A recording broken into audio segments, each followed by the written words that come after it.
Good evening everybody. Welcome to अपनी पाठशाला 007। तो साथियों, आज हम इस वीडियो लेक्चर में क्यूबन मिसाइल क्राइसिस के बारे में पढ़ेंगे, क्यूबा मिसाइल संकट के बारे में। ठीक है, तो जो एक क्यूबा मिसाइल संकट था, ये कोल्ड वॉर एरा, शीत युद्ध, ठीक है, जो शीत युद्ध का जब समय था, उस समय की ये सबसे भयानक चिंताजनक स्थिति थी। ठीक है, तो साथियों, ये जो टॉपिक है ये class 12th political science NCERT का टॉपिक है, जो एग्ज़ाम पॉइंट ऑफ व्यू से काफ़ी इम्पोर्टेंट है। तो आज इस वीडियो लेक्चर में हम इस टॉपिक को डिटेल में डिस्कस करेंगे। तो बिना किसी देरी के चलो वीडियो स्टार्ट करते हैं।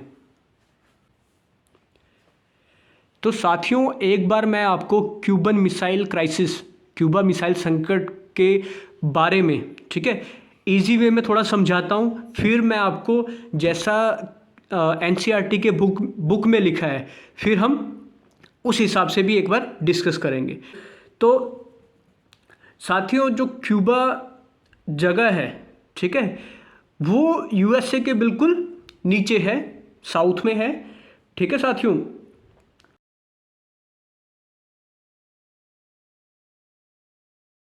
तो साथियों, जो क्यूबा मिसाइल संकट था, क्यूबन मिसाइल क्राइसिस, ये कोल्ड वॉर एरा, शीत युद्ध की सबसे भयानक और चिंताजनक स्थिति थी, सिचुएशन थी।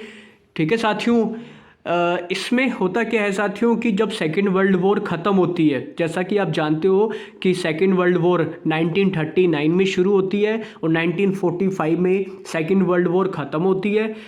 जब सेकेंड वर्ल्ड वॉर ख़त्म होती है तो विश्व में दो महाशक्तियों का जन्म होता है। वो दो महाशक्तियाँ कौन थी? एक यूएसए और एक यूएसएसआर। ठीक है साथियों, तो इन दोनों में एक तरफ से कोल्ड वॉर शुरू हो जाती है सेकेंड वर्ल्ड वॉर के बाद भी। ठीक है, तो इन दोनों में कोल्ड वॉर शुरू हो जाती है। ठीक है, सेकेंड वर्ल्ड वॉर के बाद से ही। और क्योंकि जो ये दो महाशक्तियां थी, इन दोनों की जो विचारधारा थी वो अलग अलग थी। ठीक है, जो यूएसए है वो डेमोक्रेसी और कैपिटलिज्म को फॉलो करता है, जबकि यूएसएसआर, ठीक है, यूएसएसआर सोशलिज्म और कम्युनिज्म को फॉलो करता है। ठीक है, तो दोनों देशों में महाशक्ति बनने की, सुपर पावर नेशन बनने की और एक दूसरे को पछाड़ने की एक रेस शुरू हो जाती है। तो दोनों में एक टक्कर शुरू हो जाती है। ठीक है, तो यूएसए भी हथियार बनाने शुरू कर देता है, खतरनाक से खतरनाक, यूएसएसआर भी। ठीक है, दोनों में एक हथियार की दौड़ शुरू हो जाती है, आर्म रेस शुरू हो जाती है।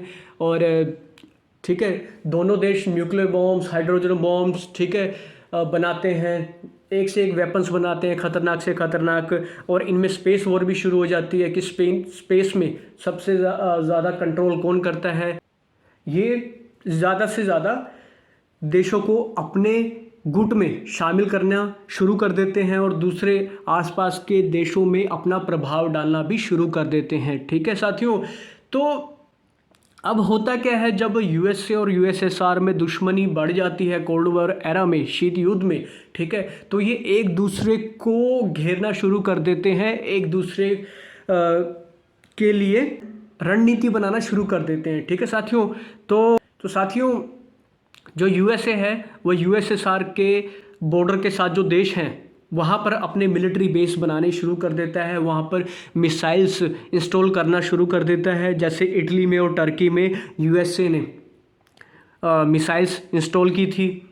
और यूएसए अपनी नेवल शिप्स को भी ऑर्डर देता है कि रशिया के, यूएसएसआर के आसपास जो है आप गश्त लगाओ। तो जो यूएसए की नेवल शिप्स होती हैं वो भी यूएसएसआर के आसपास निगरानी करना शुरू कर देती हैं। तो इन सब चीज़ों को देखते हुए, ठीक है, जो यूएसएसआर का लीडर था देश रशिया, वो भी कहाँ चुप बैठने वाला था।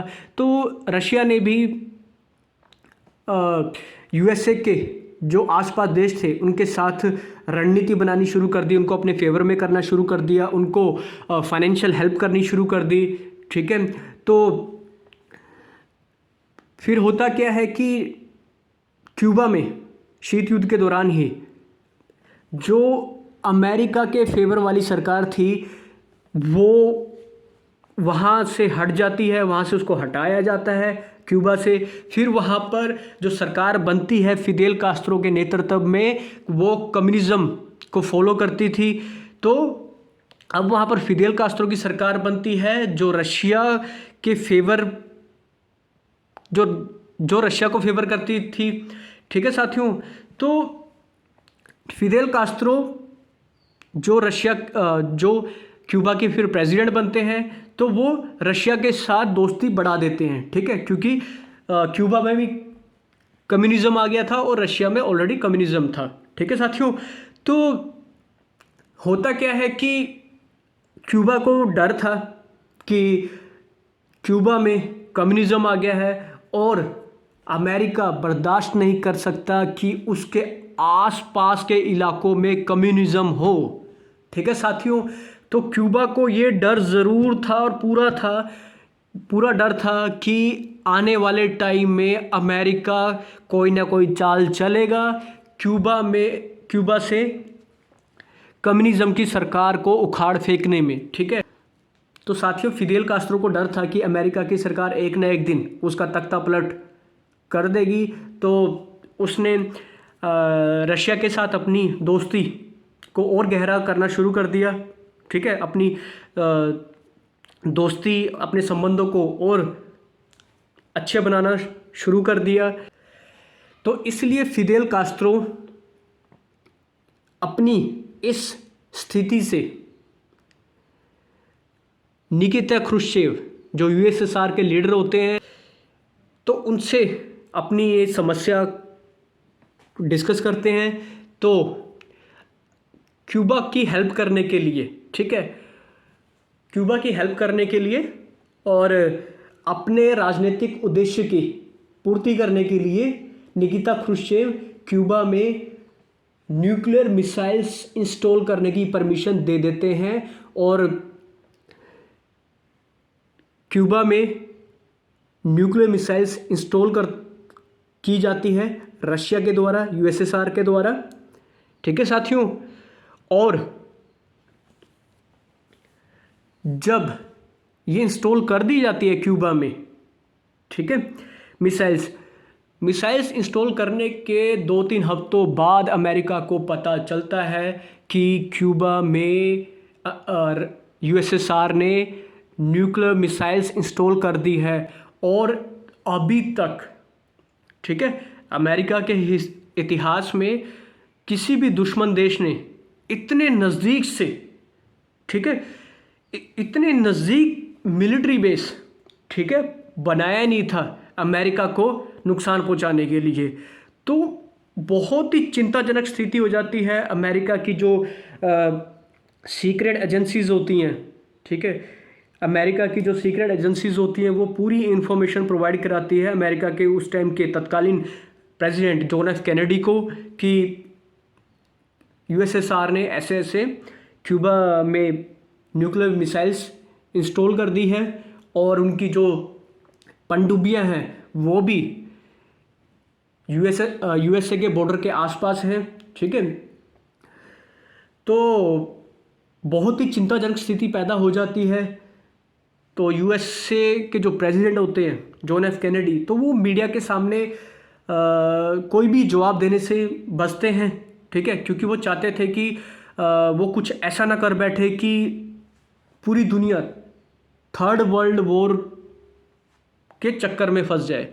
ठीक है, तो साथियों इतनी चिंताजनक स्थिति पैदा हो जाती है क्यूबा मिसाइल क्राइसिस पर कि 99% सिचुएशन बन जाती है कि अब जो है न्यूक्लियर वॉर होके ही रहेगी। ठीक है, पर बड़ी सूझबूझ से काम लेते हैं दोनों वर्ल्ड के, दोनों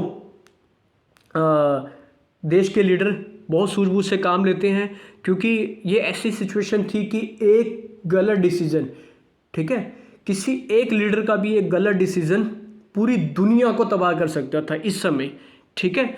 जैसा कि आप लोगों को मैं बताता हूँ कि जितनी बड़ी पोस्ट होती है, ठीक है, प्रॉब्लम्स का लेवल भी उतना बड़ा होता है, ठीक है। आप ऐसा मत सोचना कि यूएसए का प्रेसिडेंट बनना और उस जिम्मेदारी को निभाना बहुत आसान है, ठीक है। तो आप सोचो कि इन दो देश के लीडरों ने कितनी सूझबूझ से काम लिया और कितनी शांति से इस कोल्ड वॉर को ख़त्म करने का प्रयास किया और ख़त्म किया, ठीक है। तो लास्ट में क्या होता है कि जब ये कोल्ड वॉर की सिचुएशन, ठीक है, इतने चरम पर चल जाती है क्यूबा मिसाइल संकट के कारण, तो दोनों देश एट लास्ट ये डिसीजन लेते हैं कि किन टर्म्स एंड कंडीशन पे ये कोल्ड वॉर रुक सकती है, ठीक है। तो यूएसएसआर चाहता था कि यूएसए ने जो हमारे बॉर्डर एरियाज़ में जो देश हैं, ठीक है, बॉर्डर के आसपास जो देश है, जैसे टर्की है और इटली है, वहाँ पर जो मिलिट्री बेस बना रखे हैं यूएसए ने और वहाँ पर जो मिसाइल्स इंस्टॉल कर रखी है, अगर वो यूएसए हटा लेता है तो हम क्यूबा से मिसाइल्स हटा लेंगे, ठीक है साथियों। और और यूएसएसआर ये भी चाहता था कि इस बात का भी भरोसा दिलाए यूएसए कि वो क्यूबा के ऊपर हमला नहीं करेगा। और तो दोनों एक दूसरे की टर्म्स एंड कंडीशन को मान लेते हैं और जो ये क्यूबन मिसाइल क्राइसिस था ये टल जाता है और दोनों देश के बीच एक हॉटलाइन, तो दोनों देशों के बीच में डायरेक्ट हॉटलाइन कम्युनिकेशन, ठीक है, सेट की जाती है ताकि फ्यूचर में ऐसे स्थिति उत्पन्न ना हो, ठीक है साथियों। तो ये है क्यूबन मिसाइल क्राइसिस। तो साथियों अब जो एनसीईआरटी की बुक में लिखा है वो डिस्कस करते हैं। तो सबसे पहले आप लोगों ने इस चीज़ पर ध्यान देना है कि जो ये क्यूबन मिसाइल क्राइसिस हुआ था इसमें कौन कौन से देश शामिल थे। यूएसए, यूएसएसआर जिसका लीडर कौन था, रशिया, तीसरा क्यूबा। इन 3 देशों के बारे में आपको पता होना चाहिए, इनकी लोकेशन कहाँ पर है, ठीक है। मैं आपको एक बार मैप में दिखा देता हूँ।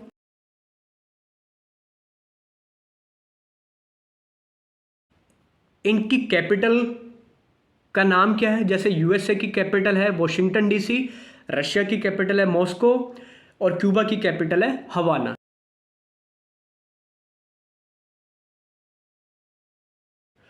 और जब ये क्यूबन मिसाइल क्राइसिस हुआ था उस टाइम यूएसए के जो प्रेसिडेंट थे वो कौन थे, जॉन एफ कैनेडी। और सोवियत संघ के नेता कौन थे उस टाइम, निकिता क्रुश्चेव, ठीक है। यूएसएसआर के जो हेड थे वो कौन थे, निकिता क्रुश्चेव। और क्यूबा के उस टाइम जो प्रेसिडेंट थे वो थे फिदेल कास्त्रो, ठीक है साथियों। तो आपको पता होना चाहिए कि इस क्यूबन मिसाइल क्राइसिस में कौन कौन से देश इन्वॉल्व थे, शामिल थे, यूएसए, यूएसएसआर और क्यूबा। और इनके प्रेसिडेंट और इनके हेड कौन कौन थे वो भी आपको पता होना चाहिए, ठीक है साथियों।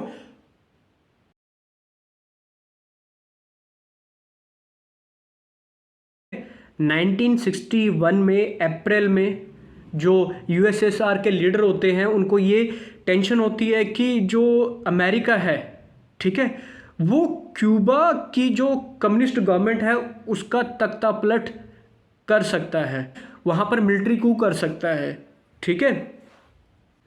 क्यूबा जो देश है वो अमेरिका के तट से लगा हुआ एक छोटा सा द्वीपीय देश है। और जो क्यूबा देश है उसका जो जुड़ाव था, उसका जुड़ाव सोवियत संघ से था और सोवियत संघ उसे कूटनीतिक और वित्तीय सहायता भी देता था, फाइनेंशियल हेल्प भी करता था यूएसएसआर किसकी, क्यूबा की। तो सोवियत संघ के नेता यूएसएसआर के प्रीमियर निकिता क्रुश्चेव ये डिसीजन लेते हैं कि हम क्यूबा को रूस का मिलिट्री बेस बनाएंगे। 1962 में निकिता क्रुश्चेव के ऑर्डर पर, आदेश पर क्यूबा में न्यूक्लियर मिसाइल्स इंस्टॉल कर दी गई। तो आपने ये ध्यान देना है कि जो क्यूबा में जो मिसाइल इंस्टॉल की थी, ठीक है, वो 1962 में कर दी थी। और जो क्यूबन मिसाइल क्राइसिस है इसको अक्टूबर क्राइसिस भी कहा जाता है, अक्टूबर संकट भी कहा जाता है इसको, क्योंकि जो ये जितना भी ये क्राइसिस हुआ था ये अक्टूबर मंथ में हुआ था 1962 में। ये भी ध्यान रखना आपने, ठीक है।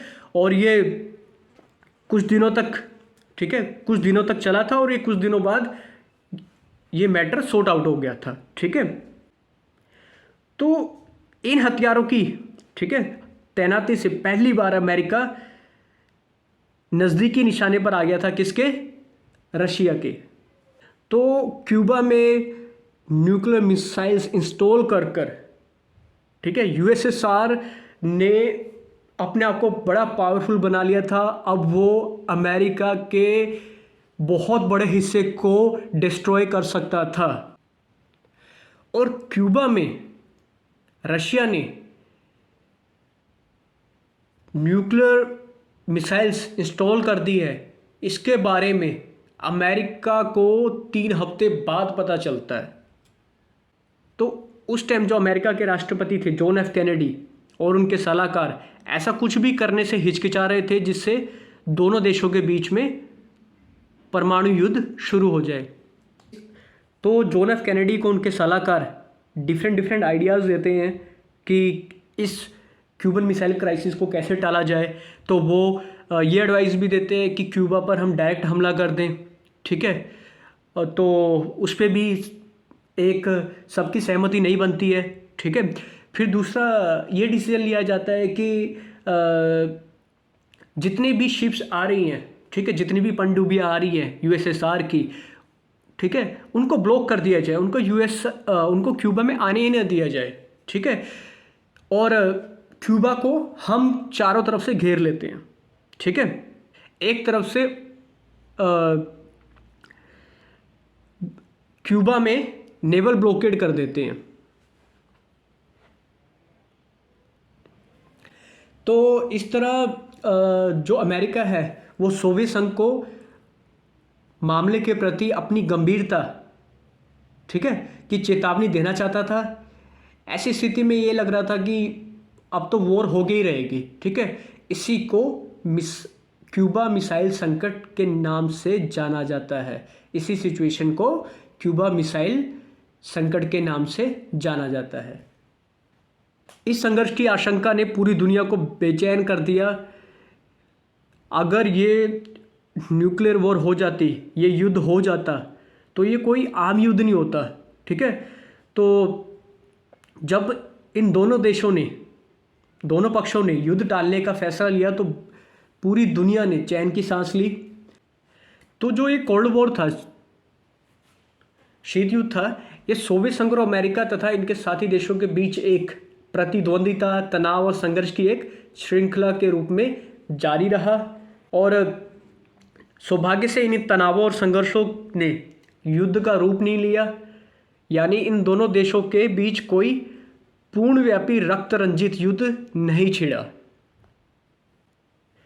और जो शीत युद्ध था ये सिर्फ जोर आजमाइश, सैनिक गठबंधन या शक्ति संतुलन का मामला नहीं था, बल्कि ये जो मामला था विचारधारा को लेकर भी था, ठीक है। जैसा कि मैंने आपको बताया कि यूएसए की जो आइडियोलॉजी है वो कैपिटलिज्म और डेमोक्रेसी की है और यूएसएसआर की सोशलिज्म और कम्युनिज्म की आइडियोलॉजी है।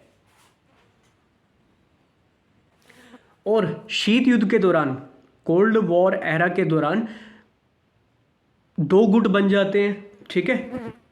एक का लीडर, ठीक है, जो वेस्टर्न में जो देश होते हैं उनको कौन लीड करता है? यूएसए। और जो ईस्टर्न कंट्रीज़ होती हैं, सारी ईस्टर्न कंट्रीज़ नहीं, जो कुछ जो कंट्रीज़ होती हैं उसको कौन लीड करता है ईस्ट की? यूएसएसआर। तो वेस्ट, तो जो विश्व है वो दो गुटों में बढ़ जाता है उस समय कोल्ड वॉर एरा के टाइम में, और जो पश्चिमी गठबंधन होता है उसको कौन लीड करता है? अमेरिका। और अमेरिका की क्या आइडियोलॉजी थी, विचारधारा थी? लोकतंत्र और पूंजीवाद, ठीक है, डेमोक्रेसी और कैपिटलिज्म। और जबकि जो ईस्ट में, ठीक है, जो पूर्वी गठबंधन बनता है उसको कौन लीड करता है? यूएसएसआर। और उनकी जो विचारधारा थी वो क्या थी? और उनकी जो विचारधारा थी वो थी समाजवाद और साम्यवाद, सोशलिज्म एंड कम्युनिज्म, ठीक है साथियों।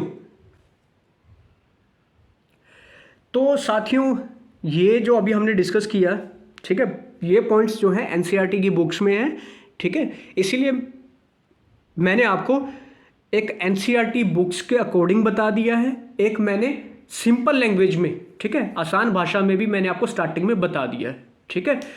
तो साथियों जो ये क्यूबा मिसाइल संकट था, क्यूबन मिसाइल क्राइसिस था, ये बहुत ही डेंजरस सिचुएशन थी कोल्ड वॉर एरा की, ठीक है। 1945 वर्ल्ड वॉर के, जब वर्ल्ड वॉर 1945 में ख़त्म होती है सेकेंड वर्ल्ड वॉर, उसके बाद दो महाशक्तियों का जन्म होता है, यूएसए और यूएसएसआर, ठीक है। यूएसए वेस्ट में जो कंट्रीज़ थी उनको लीड कर रहा था, और यूएसएसआर ईस्ट में जो कंट्रीज थी उनको लीड कर रहा था, उनका लीडर था, ठीक है। तो दोनों के बीच में एक सुपर पावर नेशन बनने की दौड़ लगी हुई थी, ठीक है। तो यूएसए ने भी यूएसएसआर को घेरने की पूरी कोशिश की, उसके जो बॉर्डर एरियाज़ में जो देश थे वहाँ पर अपने मिलिट्री बेस बनाकर, वहाँ पर अपनी मिसाइल्स इंस्टॉल कर कर, वहाँ पर अपने पनडुब्बियों को भेजकर यूएसएसआर को घेरने की कोशिश की। तो यूएसएसआर ने भी कहाँ ये सब देखकर चुप बैठने वाला था, तो यूएसएसआर ने भी यूएसए के जो आसपास के देश थे उसके साथ अपनी मित्रता दोस्ती बढ़ानी शुरू कर दी, उनको फाइनेंशियल हेल्प करना शुरू कर दिया। तो टर्निंग पॉइंट आता कब है? जब वहाँ पर अमेरिका के सपोर्ट वाली जो सरकार है क्यूबा में उसको हटा दिया जाता है, और वहाँ पर कम्युनिस्ट पार्टी की, ठीक है, कम्युनिज्म को फॉलो करने वाली एक सरकार बनती है जिसके हेड होते हैं फिदेल कास्त्रो। तो क्यूबा के जब प्रेसिडेंट फिदेल कास्त्रो बनते हैं तो उस टाइम पूरा एडवांटेज मिल जाता है यूएसएसआर को। तो निकिता क्रुश्चेव और फिदेल कास्त्रो की दोस्ती बढ़ जाती है, ठीक है। तो और फिदेल कास्त्रो को भी पूरा डर था कि यूएसए फिदेल कास्त्रो सरकार का तख्ता पलट कर सकता है और अपनी पसंद की सरकार वहाँ पर स्थापित करेगा, ठीक है। तो इसी डर की वजह से क्यूबा ने हेल्प भी मांगी थी यूएसएसआर से कि आप हमारी हेल्प करो, हमें यहाँ स्टेबिलिटी मिले ताकि, ठीक है, हम अपनी जो गवर्नमेंट है वो सक्सेसफुली चला सके। तो निकिता क्रुश्चेव को भी यही अवसर की तलाश थी, ठीक है। तो निकिता क्रुश्चेव ने भी ये डिसाइड किया कि हम वहाँ पर न्यूक्लियर मिसाइल्स इस्टेब्लिश करेंगे, अपनी पनडुब्बियों को भेजेंगे, हम भी यूएसए को घेरने की कोशिश करेंगे, ठीक है। तो क्यूबा में जब न्यूक्लियर मिसाइल्स इंस्टॉल कर दी, ठीक है, 1962 में, ठीक है। तो 1962 के अक्टूबर में वहाँ पर जो ये क्राइसिस है ये अपने चरम पर होता है, और इसलिए अक्टूबर में ये क्राइसिस हुआ था, इसलिए इसको अक्टूबर क्राइसिस भी कहते हैं, ठीक है। पर दोनों वर्ल्ड लीडर की, ठीक है, दोनों वैश्विक नेता थे, ठीक है। जॉन एफ कैनेडी और निकिता क्रुश्चेव बहुत अच्छे लीडर थे, दोनों ने अपनी काफ़ी सूझबूझ दिखाई, ठीक है। दोनों ने अपनी टर्म्स एंड कंडीशंस को मनवाने की पूरी कोशिश की, और जब दोनों देश एक दूसरे की टर्म्स एंड कंडीशन को मानने के लिए राजी हो गए, ठीक है, तो तब जाकर ये क्यूबन मिसाइल क्राइसिस का जो प्रॉब्लम थी ये सॉर्ट आउट हुई और देश थर्ड वर्ल्ड वॉर को फेस करने से बच गया। ठीक है साथियों, तो ये बहुत इंपॉर्टेंट पॉइंट है। मैंने आपको इजी से इजी वे में ये टॉपिक को समझाने की कोशिश की। आपको ये वीडियो लेक्चर कैसा लगा कमेंट बॉक्स में ज़रूर कमेंट कीजिएगा। तो आपने लास्ट तक वीडियो को देखा, इसके लिए मैं आपका धन्यवाद करता हूँ। मिलते हैं नेक्स्ट वीडियो में किसी डिफरेंट टॉपिक के साथ। वीडियो देखने के लिए आपका बहुत बहुत धन्यवाद।